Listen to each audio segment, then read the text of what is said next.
Sir ये बंडी संजय साहब का क्या तेलंगाना की हवा को जो है ख़राब करने की कोशिश की जा रही है? तेलंगाना में जो पुरअमन माहौल चल रहा है उसको। नहीं, आप देखिए, ये मसला सिर्फ तेलंगाना का नहीं है। 2014 से पहले के आप बयानात देखिए बीजेपी के तमाम लीडरों के। ये लोग जो है, कल तक खुद मोदी साहब बोलते थे कि गैस सिलेंडर का रेट बढ़ गया, पेट्रोल का रेट बढ़ गया, कांग्रेस गवर्नमेंट जो है महंगाई के ऊपर ध्यान नहीं दे रही, सड़कों पे ध्यान नहीं दे रही। आप 2014 से देखिए, हिंदुस्तान में कोई डेवलपमेंट नहीं हुआ। अब आने वाले पार्लियामेंट इलेक्शन में फिर से बीजेपी जो है असल मुद्दों को भुलाने के लिए ये कम्युनल पूरा फ्लेयर अप कर रहे हैं वो लोग। जहाँ आप कर्नाटक में थोड़े दिन पहले देखे हिजाब इशू आया, उत्तर प्रदेश में देखिए आप अज़ां का, महाराष्ट्र में देखिए अज़ां का इशू उठाए, उत्तर प्रदेश में भी अज़ां का इशू उठाए, हनुमान चालीसा का इशू उठाए। यहाँ पर भी जो है तेलंगाना में भी यही कोशिश कर रही हैं। लेकिन मुझे इतना यकीन है कि हिंदुस्तान का माहौल अलग है, लेकिन तेलंगाना का माहौल अलग है। There is no place for BJP in Telangana and Andhra especially. आप देख सकते कि ये दो स्टेट्स में जो है बीजेपी इससे पहले भी कई मरतबा कोशिश करे। बंडी संजय से ज़्यादा कम्युनल नरेंद्र बदमबाल रेड्डी कई आए कई चले गए। ये पानी कम चाय है ये लोग सब जने। तो तेलंगाना की आवाम बेहतर जानती है कि ये बंडी के टहरा कैसा काटना बोल के। तो इंशाल्लाह हमें उम्मीद है कि बंडी संजय इसमें कामयाब नहीं होंगे। लेकिन यहाँ पर अफसोस उस मुकाम का है कि हुकूमत पर कौन है, आज दौरे इख्तिदार पर कौन है, चीफ मिनिस्टर केसीआर है। तो आपका सेक्युलर क्रीडेंशियल किधर गया? आप क्यों बंडी को लेके जाके अंदर क्यों नहीं डाल रहे हैं? आप क्यों सख्ती कर रहे हैं?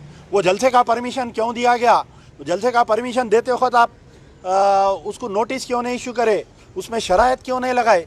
कई ऐसे चीज़ें हैं जो आज केसीआर साहब को लोग सवाल कर रहे हैं।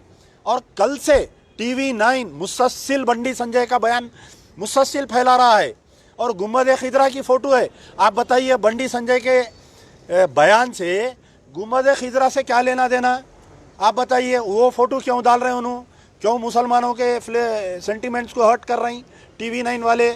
गवर्नमेंट क्या कर रही? INPR डिपार्टमेंट क्या कर रहा? इंटेलिजेंस क्या कर रही? स्पेशल ब्रांच क्या कर रही? बताइए, क्यों जाके CM को अलर्ट नहीं करे? क्यों जाके कमिश्नर ऑफ पुलिस को अलर्ट नहीं कर रहे हैं ये लोग? क्यों नहीं TV9 के खिलाफ में एक्शन ले रही?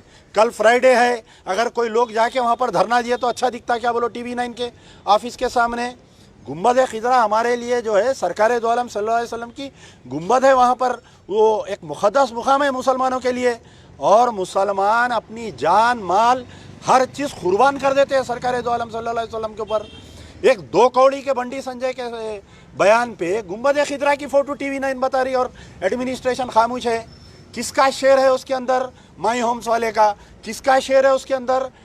केसीआर फैमिली का शेयर है।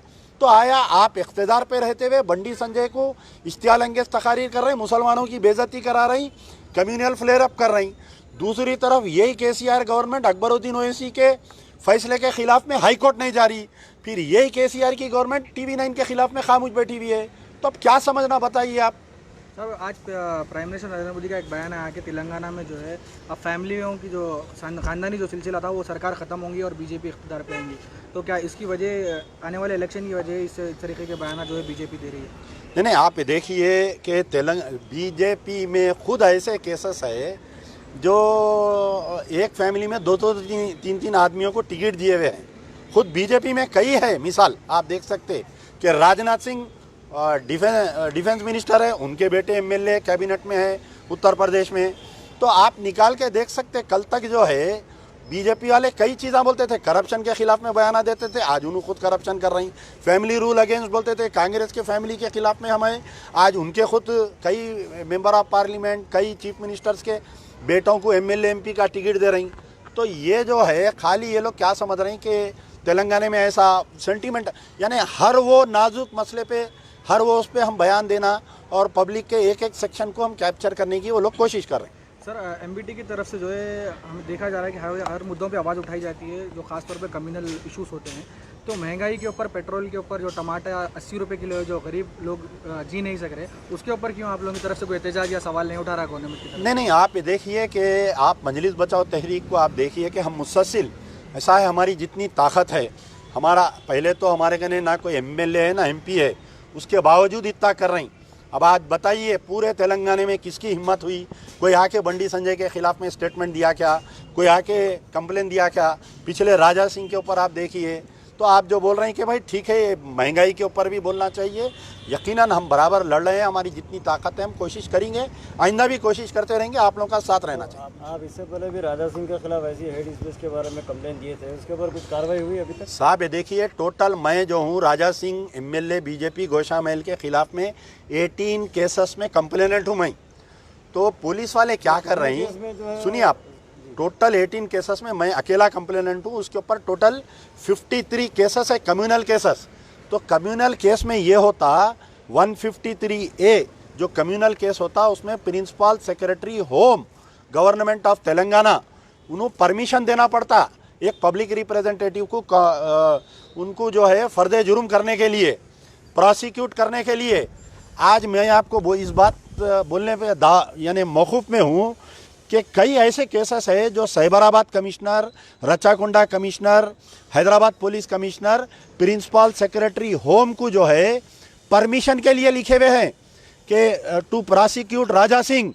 पिछले 8 साल में प्रिंसिपल सेक्रेटरी होम परमिशन नहीं दिए। Principal secretary home chief minister से पूछ के उन्हें परमिशन देता, तो चीफ मिनिस्टर खुद नहीं चाह रहे राजा सिंह के खिलाफ में एक्शन होना। आप बताइए कोई एक केस में आज तक राजा सिंह को सजा हुई क्या? बताइए कम्युनल हेड स्पीच में। अगर फर्ज करिए सीएम साहब चाहे तो कल उसको सजा करा देते। खुद अकबरुद्दीन ओवैसी का जो जजमेंट आया वो जजमेंट में ये लिखा हुआ है कि अकबरुद्दीन ओवैसी की जो स्पीच दिए उसमें काटम कुटी करके दिए, जो पुलिस वाले रिकॉर्ड फाइल करे। तो कहीं ना कहीं सीएम साहब खुद अपनी कमज़ोरी का इजहार कर रही कि उन्होंने खुद चाह रही कि बंडी संजय भी बढ़ना, मंजलिस वाले भी बढ़ना, कम्युनल हेटरेट भी बढ़ना, तेलंगाना में वही चीफ मिनिस्टर रहना। तो आपके शिकायतों पे, आपके कंप्लेनों पे पुलिस बराबर कार्रवाई करी, लेकिन जो ऊपर ओहदेदार बैठे हुए आप ये देखिए, सुनिए मेरी बात। डबीरपुरा पीएस में मैं तकरीबन कई कंप्लेंट दिया, Goshamahal police station, Shahinathganj police station, Chaderghat police station, special investigation team जो कम्युनल केसेस देखती, 7 केसेस में हर मेरे कंप्लेंट पे एफआईआर हो रहा।